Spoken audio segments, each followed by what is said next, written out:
Selamat pagi Grenda, selamat pagi sahabat Mirai Aset ya. Tadi sudah sempat sedikit disebutkan bahwa kemarin rilis data pertumbuhan ekonomi untuk kuartal 3 memang tercatat sebesar 4,9%. Mungkin langsung di next di slide pertama. Ya jadi memang slowing down pertumbuhan ekonomi untuk pertama kalinya memang berada di bawah 5% selama 8 kuartal terakhir. Jadi memang kalau di bawah ekspektasi sebesar 5%, namun kalau secara umum menurut penilaian kami kondisi ekonomi masih cukup baik dan perlambatan lebih disebabkan oleh faktor musiman ya. Biasanya memang kuartal 3 itu lebih rendah pertumbuhannya dibanding kuartal 2 karena kuartal 2 bertepatan dengan hari raya Lebaran yang biasanya memang pertumbuhan ekonominya mencapai level tertinggi dalam selama setahun. Dan juga ada impact dari high base di tahun atau di kuartal 3 2022 lalu ya, ketika pada saat itu ekonomi tumbuh 5,7%. Jadi memang kalau menurut kami overall 4,9% merupakan angka yang cukup baik, dan secara kuartalan kita lihat pertumbuhannya itu 1,6%. Jadi kalau kita lihat seperti halnya di tahun 2022 biasanya memang secara kuartalan atau Q on Q itu melambat dari kuartal 2 ke kuartal 3. Next. Dan kalau kita lihat berdasarkan komponen, memang terlihat bahwa pertumbuhan di kuartal 3 lebih didorong oleh aktivitas ekonomi di dalam negeri, terutama dari komponen belanja rumah tangga dan juga investasi. Jadi belanja rumah tangga masih cukup terjaga ya seiring peningkatan mobilitas masyarakat, kemudian juga inflasi yang sangat terkendali dapat menopang pertumbuhan dari household consumption. Sementara dari investasi juga kita lihat surprisingly mengalami peningkatan ya. Biasanya pertumbuhan investasi di menjelang masa pemilu itu biasanya cenderung melambat karena investor, terutama investor jangka panjang itu cenderung masih wait and see. Tapi angka di kuartal 3 2023 menunjukkan hal yang berbeda.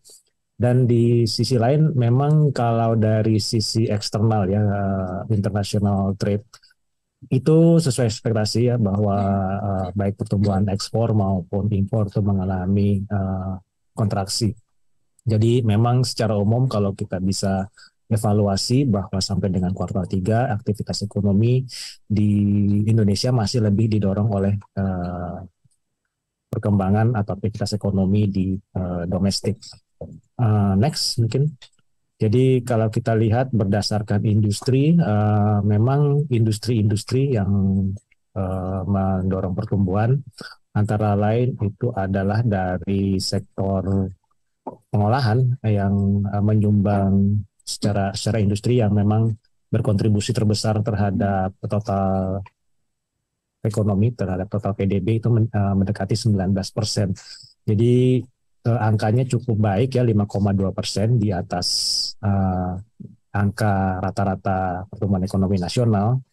Jadi memang kembali lagi hal ini peningkatan pertumbuhan di sektor manufaktur itu lebih banyak didorong oleh dari permintaan domestik ya, terutama untuk barang logam, kemudian logam dasar, optik, dan peralatan elektronik. Dan juga ada peningkatan dari sisi pengolahan ferronikel dan nikel matte ya, yang memang ini terkait dengan aktivitas di hilirisasi di dalam negeri. Selain itu, kalau kita perhatikan secara detail berdasarkan industri, untuk industri pertambangan ya, yang ini juga mungkin pertambangan yang terkait dengan hilirisasi, pertambangan nikel, itu juga mengalami pertumbuhan yang cukup tinggi mencapai 7% secara year on year, dan pertambangan ini menyumbang lebih dari 10% dari total PDB Indonesia.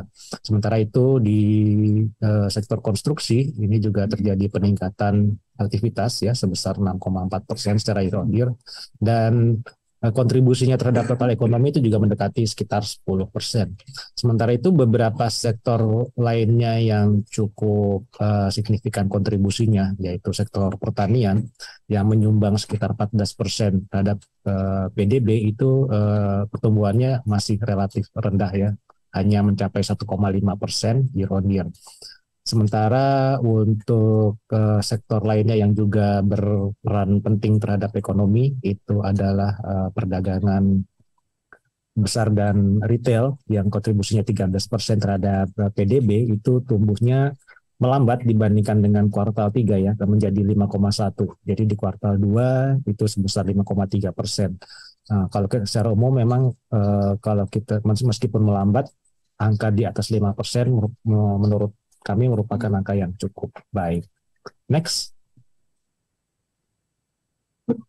Dan kalau kita perhatikan tren terkini ya, berdasarkan angka terakhir di kuartal 3, kita cukup optimis sebenarnya di kuartal 4 itu angkanya akan relatif lebih tinggi dibandingkan dengan kuartal 3 karena memang ada faktor musiman.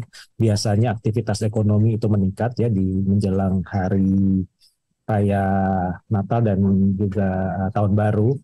Dan selain itu juga kita perhatikan ada faktor low base ya. Jadi di kuartal 4 2022 itu melambat dari 5,7% di kuartal 3 menjadi hanya sekitar 5%. Sehingga ada faktor, selain ada faktor musiman, juga ada faktor low base di kuartal 4 2022. Dan kalau kita lihat berdasarkan tren data, ada besar kemungkinan ekonomi di kuartal 4 itu akan kembali tumbuh di atas 5%. Mungkin demikian dari saya, kembali ke Gerenda. Terima kasih.